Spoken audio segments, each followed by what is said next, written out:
તો રામને શું કહેવાય છે? મર્યાદા પુરુષોત્તમ.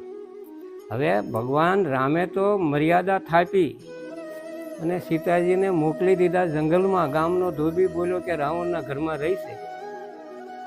મર્યાદા જાળવી એની, અને કૃષ્ણ પરમાત્માએ મર્યાદા તોડીને મર્યાદા થાપી. કૃષ્ણ ભગવાનની તમે કૃષ્ણ લીલા જો કે બાયુના વસ્ત્રના અપહરણ કર્યા. શું કરવા કર્યા? એ નગ્ન રૂપે નાચ્યું હતું.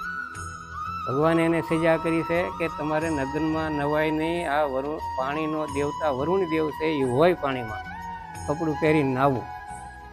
પછી જે કે કનૈયો તો આવી લીલાઓ કરે કે બાયુના લુગડા હોત ઉતારીને સડી ગયો કદમને ઝાડ વહી. પણ જે લુગડા ઉતારે દ્રૌપદીના 999 શિર પૂર્યા એને, અને ત્યારે એનું શરીર ઉઘાડું ન થયું.